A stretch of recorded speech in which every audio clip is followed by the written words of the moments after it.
Actually हमारे विधानसभा मेहदौल में विकास के कार्यों के प्रति लगातार जो मेरा प्रयास है और उस प्रयास के द्वारा बहुत सारे कार्य लगातार हुए हैं, जिसमें सबसे ज़्यादा महत्वपूर्ण जो कार्य मैंने कराए हैं वो है अपनी विधानसभा के सड़कों के चौड़ीकरण का कार्य और यहाँ पर बड़े बड़े पुलों के निर्माण का कार्य और साथ ही साथ इस क्षेत्र में सिंचाई के लिए अथवा अन्य जो विद्युत व्यवस्था को ठीक करने के लिए बहुत सारे कार्य हमने विकास के कराए हैं।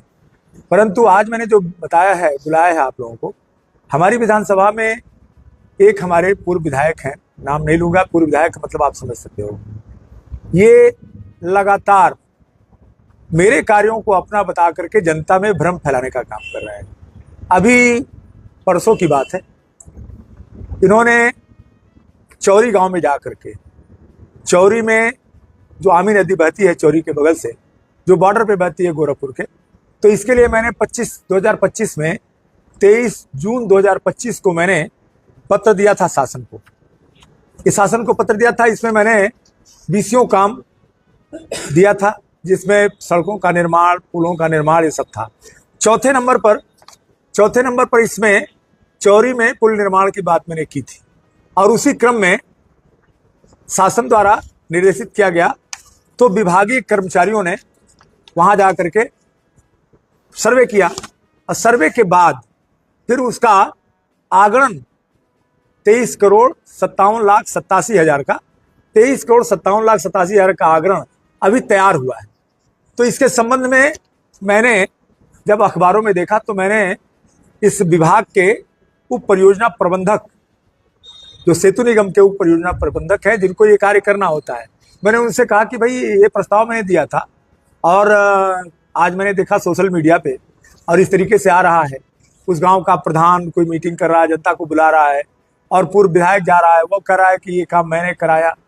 और इसके पहले भी पूर्व विधायक ने बघौली पिपरा बोरिंग की सड़क को कहा था कि 13 करोड़ रुपए जारी हो गया है, लगभग 1 साल पहले कहा था, जो कि आज तक नहीं जारी हुआ। और अब जाकर के मैंने अभी जब पिछली बार माननीय मुख्यमंत्री जी ने मीटिंग किया है तो उस मीटिंग के दौरान मैंने सूची दी है और सबसे पहला काम बघौली पिपरा बोरिंग का किया है। और ये जो मैंने प्रस्ताव दिया था 2025 में, उस प्रस्ताव पर 23,57,87,000 का आगणन बन करके वो शासन को जा रहा, भी गया नहीं है, वो जा रहा है। परंतु इन लोगों ने वाहवाही के लिए ये पहले ही जनता के बीच में भ्रम फैला दिया और जाके माला पहन लिया, फूल पहन लिया, भाषण दे दिया, तरह तरह के ऐसे दावे कर दिए। तो उसी को लेकर के मैंने कहा कि ये सच्चाई है। ये पत्र भी मैं आपको दे दूंगा, आप लोग जो इसका फोटोग्राफ ले लेंगे, आपके व्हाट्सएप पे मैं दे दूंगा, और साथ ही साथ मेरा पत्र। और आप देखिए, ये जो है एक पत्र है, एक हिंदुस्तान अखबार है। हिंदुस्तान अखबार ने इतना बड़ा खबर भी दे दिया, पूरा इन लोगों को इस बात का श्रेय दे दिया।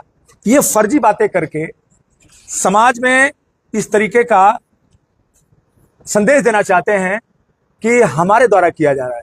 अरे भाई, तुम सत्ता से मुक्त हो, तुम सत्ता में हो ही नहीं, तुम्हारे कथन का क्या तात्पर्य है? परंतु आम जनता को बेवकूफ बनाने के लिए, आम जनता को भ्रम में डालने के लिए इस तरह के हरकतों को लगातार किया जा रहा है। अब मैं क्या बताऊं, मेरे पास एक आया, सवेरे एक व्यक्ति आया, उससे चर्चा की तो उसने तो इस तरीके का पुरानी घटना, जो दुर्भाग्यपूर्ण घटना हुई थी, जूता कांड हुआ था, उसका याद दिला दिया कि साहब ये व्यक्ति ऐसा ही है कि जो इस तरह की बातें करता ही रहता है, इसका ये आदत छूटेगा नहीं। तो मैंने कहा कि जनता के भ्रम को दूर करने के लिए मैं इस बात को आप लोगों के माध्यम से जनता के बीच में जरूर प्रेषित करूं, जिससे कि इस बात को लोगों को जानकारी हो कि जो भी इस विधानसभा में विकास के कार्य होंगे वो हमारी उत्तर प्रदेश सरकार में सरकार का अंग हूँ, गठबंधन से विधायक हूँ, भारतीय जनता पार्टी का कार्यकर्ता हूँ, निषाद पार्टी का विधायक हूँ, और हमारी सरकार है, हमारे मुखिया योगी आदित्यनाथ जी हैं, वो हम लोगों से प्रस्ताव लेकर, सहमति लेकर, प्राथमिकता लेकर सारे कार्यों पर स्वीकृति देते हैं और धनराशि जारी करते हैं। तो ये बीच में कोई तीसरा व्यक्ति आ जाए। इसके अलावा भी बहुत सारे पूर्व विधायक हैं हमारी विधानसभा में, ताबिज खां पूर्व विधायक, कलाम खां पूर्व विधायक, इतने पूर्व विधायक हैं। कोई पूर्व विधायक नहीं कहता कि हमने कराया है, परंतु यही एक ऐसा व्यक्ति है जो इस तरह की हरकतें करता है और बहुत ही नागवार हरकतें करता है। इसकी उसका नाम लेते कौन कर रहे हैं आप? देखो, कई बार ऐसे व्यक्ति का नाम लेने से पाप होता है, तो मैं पाप नहीं करना चाहता। आप अच्छी तरीके से समझ लो, आप सुन लो आगे बात। इसी व्यक्ति के कारण से आज आपका जिलाधिकारी संत कबीर नगर आलोक कुमार, वो उनके गले में फंदा पड़ गया है। आपको नहीं पता होगा, उन्होंने पिछले 28 जून को जो एक हत्या हुई थी कोलखी चमरसन में, एक दलित लड़के की आनंद की हत्या हुई थी। आनंद की हत्या के बाद मैं वहां जा करके मैंने माननीय मुख्यमंत्री जी को पत्र लिख करके और उस परिवार को आर्थिक सहायता दिलाने के लिए कहा था। 5 लाख रुपए का चेक आया था। तो जिलाधिकारी संत कबीर नगर आलोक कुमार ने वहां मुझे बिना बताए, जबकि मैं विधानसभा के अंदर था, और ये प्रोटोकॉल की बात है, प्रोटोकॉल हनन की बात है, उन्होंने मुझे बिना बताए और जा करके वो चेक बांटा था। और चेक जो बांटा उसकी वजह से मैंने तत्काल माननीय महाना जी को, अपने विधानसभा अध्यक्ष को मैंने इसकी शिकायत करी थी। और इस शिकायत के बाद उस पर विभागीय कार्रवाई के लिए शासन से, नियुक्ति विभाग से अभी कल के डेट में आलोक कुमार को नोटिस पहुंची है कि 5 दिन के अंदर उनको लिखित में अपना स्पष्टीकरण देना है। और निश्चित रूप से उन्होंने गलती किया है, वह स्पष्टीकरण क्या देंगे? इसी के प्रेम में जो हमारा पूर्व विधायक है, जो अपने लगातार इस तरह की हरकतें कर रहा है, उसी के प्रेम में आपके जिले का जिलाधिकारी के गले में भी फंदा पड़ गया। और एक जनप्रतिनिधि के अपमान करने के कारण, प्रोटोकॉल के उल्लंघन के कारण उनको भी आज विधानसभा में अपना जवाब देने के लिए विवश होना पड़ेगा। और निश्चित रूप से यह उन्होंने एक दंडात्मक कार्य किया है और उन्हें भी दंड मिलेगा। तो ये लगातार इस तरीके से, मैं आपको बता दूं, जितने भी अधिकारी, कोई भी अधिकारी प्रोटोकॉल के खिलाफ काम करेगा, वो उसके उल्लंघन का दोषी पाया जाएगा, उसके ऊपर कार्रवाई होगी। मैं सत्य और न्याय के लिए काम करता हूं, मैं किसी को बख्शने वाला नहीं हूं।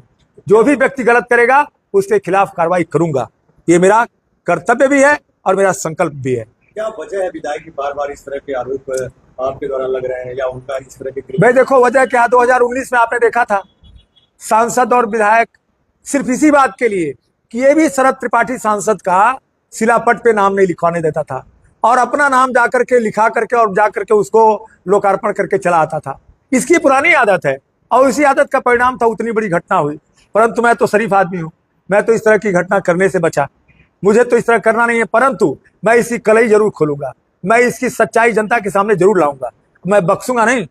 और देखो, ये जो काम कर रहे हैं ना, ये जनता देख रही है, जनता जान रही है इनको जो पीड़ा है। अरे भाई, तुम आओ, लड़ो ना, लड़ करके फिर से बनो ना, फिर से प्रोटोकॉल तुम्हें मिलेगा। लेकिन तुम तो लड़ोगे नहीं, क्योंकि तुम तो पूछ पकड़ के चलोगे। तुम्हारी औकात हो तो आके लड़ लो, लड़ करके देख लो कितनी ताकत है। किसी के भरोसे राजनीति नहीं किया जाता, राजनीति किया जाता अपने भरोसे। अब बताओ।